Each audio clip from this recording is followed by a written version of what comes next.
ओम सुमुखश्चैकदन्तश्च कपिलो गजकर्णकः लंबोदरस्य विकटो विघ्ननाशो विनायकः धूम्रकेतुर्गणाध्यक्षो भालचन्द्रो गजानना द्वादशैतानि नामानि या पठे शृणुयादपि विद्यारम्भे विवाहे च प्रवेशे निर्गमे तथा संग्रामे संकटे चैव विघ्नस्तस्य न जायते। श्री गणेशाय नमः।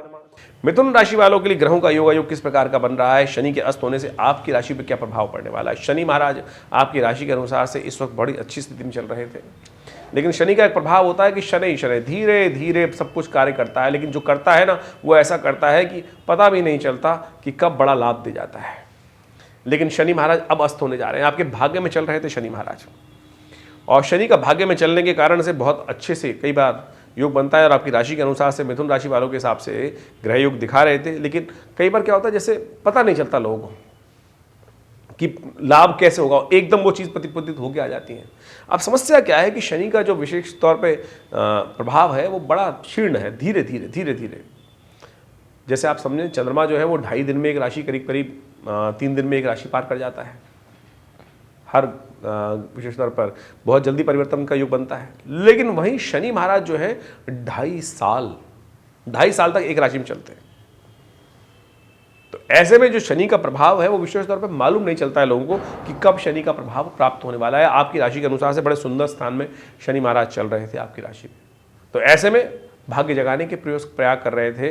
तो एक महीने के लिए करीब करीब विशेष तौर पर 11 फरवरी से लेकर 16 मार्च तक के लिए शनि महाराज अस्त हो गए हैं। और ये शनि का अस्त होना आपकी राशि के अनुसार से कुछ मामलों में तो विशेष तौर पे अच्छा है, लेकिन कुछ मामलों में थोड़ा वीकनेस लाने के योग बनाएगा।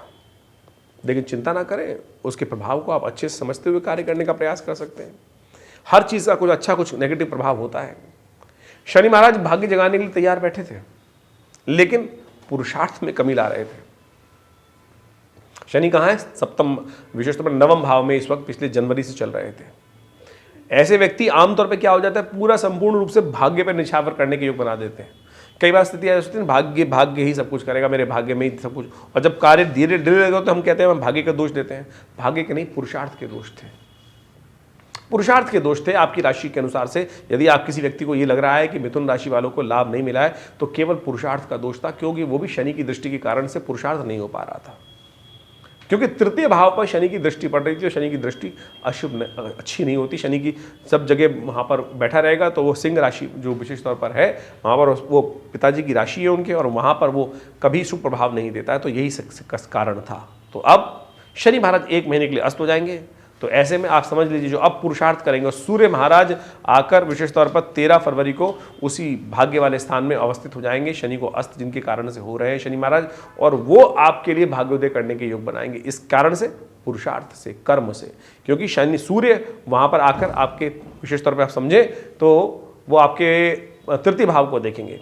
शनि तृतीय दृष्टि जो विशेष तौर पर सप्तम दृष्टि से जो भाव को देख रहे थे उसका प्रभाव शून्य हो जाएगा। तो ऐसे में जो पुरुषार्थ आप करेंगे उसका प्रभाव, उसका लाभ आपको 1 महीने बाद, इन 45 दिनों के बाद भी, और इन 45 दिनों में भी देखने को मिल सकता है। और लाभ की स्थिति आने वाले समय में आपको बहुत अच्छे से प्रशस्त करते दिखाई देंगे। आप कई बार समझ लीजिए क्या है। तो ऐसे में ग्रहों का योगायोग जो बहुत सारे लोग आपके लिए बताने का प्रयास कर रहे थे कि आपके लिए शनि अशुभ हो गए हैं, हमारे दृष्टिकोण से शनि ने अस्त होकर आपके लिए एक नई अपॉर्चुनिटी खोलने का योग बना दिया है। तो आपको उसका लाभ लेने का प्रयास करना चाहिए। और ऐसे में बाकी ग्रहों का परिवर्तन भी एक खास बात दिखाने का प्रयास कर रहा है कि आपके नई मित्रता, नए संपर्कों से लाभ प्राप्ति के योग बन सकते हैं। बस पुरुषार्थ की तरफ आपको ध्यान देने की जरूरत है। तो पुरुषार्थ जितना बढ़िया से करेंगे उतना बढ़िया आपके लिए ग्रहों का योगायोग बनेगा। मंगल आपके इस वक्त अष्टम भाव में विराजमान है उच्च के होके, और ये आपके लिए बहुत अच्छे से बड़े विचार हृदय वाले व्यक्तियों के, विशाल हृदय वाले व्यक्तियों के लिए वो आपको बहुत अच्छे से उनकी दोस्ती के लाभ मिलते दिखाई देंगे। और विशेष तौर पर बृहस्पति भी इस वक्त अपनी पूर्ण ताकत के लगाकर आपको लाभ देने के योग बना सकते हैं। तो पुरुषार्थ के हाथ में आपकी किस्मत बहुत जल्दी से, यानी मेहनत और सफलता के रास्ते, मेहनत से सफलता के रास्ते, भाग्य को जगाने के रास्ते खुलने के योग बना रहे हैं। गारंटी है ग्रहों की, विशेष तौर पर यदि आपने सही पुरुषार्थ कर लिया तो सही दिशा में आप बढ़ गए तो आपके लिए तुरंत फल देने के लिए यहाँ योग भी ग्रहों का बहुत अच्छे से बनता दिखाई देगा। ऐसे में अपने ग्रहों का पूर्ण फल लेने के लिए सबसे अच्छा मिथुन राशि वालों के लिए है कि नित्यप्रति गणेश जी की वंदना। हमने कार्यक्रम के आरंभ में एक वंदना की थी ना, सुमुखश्च दंतश्च कपिलो गजकर्ण का लंबो दृष्टि विकटो विघ्नाशो विनायका। ये द्वादश नाम है गणेश जी के, नित्यप्रति स्मरण कर लें तो बहुत कल्याण के योग बनेंगे। यदि नहीं हो पाए तो ओम गंगणाधिपतये नमः इस मंत्र का जप कर लीजिए, नित्यपति गणेश जी को दूर्वा अर्पित कर दीजिए। देखिएगा ईश्वर की कृपा से आपके लिए ग्रहों का योगायोग बहुत सुंदर रास्ता बन के तैयार दे रहा है। ऐसे में आपको बहुत बढ़िया से लाभ के योग प्रशस्त होते दिखाई दे रहे। तो हमारी गणना हिसाब से हमने आपको समझाने का प्रयास किया। ज्योतिष को कई नज़रियों से देखने की आवश्यकता है ग्रहों की स्थिति को समझते हुए। तो हमने आपके लिए एक विजन रखा यहाँ पर, उसको समझते हुए कार्य करेंगे तो आपके लिए बहुत अच्छा रहेगा। और भी बहुत सारी गणनाओं की बातें हैं वो भी आपको समझनी चाहिए। इसके अलावा जैसे हमने कहा कि बहुत सारे लोग लिख के भेजते हैं कि हमारी जन्मपत्री में कुछ हो ही नहीं रहा है, ये आप लगातार हम कर रहे हैं। उसके लिए आप कोशिश कर सकते हैं, हमारे यहाँ अपनी जन्मपत्री को भेजें, हम एनालाइज करके बताएंगे, देखेंगे और बताएंगे, कोशिश करेंगे। हो सकता है आपके बहुत सारे योग ऐसे हों जो कुछ ना कुछ कष्ट के योग बना रहे हों और ये उनको निवारण कर लेंगे तो बिल्कुल वारे न्यारे हो सकते हैं। आप सबका स्वागत है विवेकानंद योग आश्रम में। हमारा ये आश्रम संस्थान जमुना पार्क खुरेजी में स्थित है और यहाँ पिछले करीब 60 सालों से सुंदर तरीके से भारतीय पराविद्याओं पर शोध कार्य चलता है।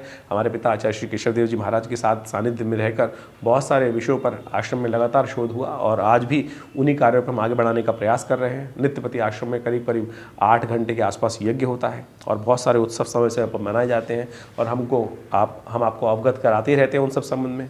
आप भी विवेकानंद योगाश्रम में आकर उन सब सुविधाओं का लाभ ले सकते हैं, चाहे वो स्वास्थ्य संबंधी समस्या हो। तो ये आश्रम बहुत सारे क्षेत्रों में हम कार्य करने का प्रयास कर रहे हैं। योग इत्यादि के क्षेत्र में, प्राकृतिक चिकित्सा इत्यादि के, आयुर्वेद के क्षेत्र में एक पूरा 100 बेड का हॉस्पिटल यहाँ पर बनाया गया है। माँ भगवती का एक चमत्कारी शिव विग्रह यहाँ विद्यमान है जो मुल्तान से 1947 में उपस्थित हुआ। 500 साल पुराना शिव विग्रह, उनके सानिध्य में ही आश्रम की समस्त व्यवस्थाएं चलती हैं और उनका दर्शन नित्यपति आप कर सकते हैं। और रविवार के दिन एक विशेष कार्यक्रम आश्रम पे किया जाता है जिसमें यज्ञ में जो 8 घंटे नित्यपति यज्ञ होता है रविवार वाले दिन, उसमें सादर सब लोग आमंत्रित रहते हैं। भंडारे इत्यादि का कार्यक्रम होता है तो आप सब उन सब समस्त कार्यक्रम में आके लाभ ले सकते हैं। और जन्मपत्री के संबंध में विचार विमर्श करने के लिए भी सुंदर व्यवस्था हमारे इस आश्रम की तरफ से रहती है। फ़ोन नंबर्स आपके सामने स्क्रीन पर है, उन सब में आप लाभ लेने का योग बना सकते हैं। धन्यवाद।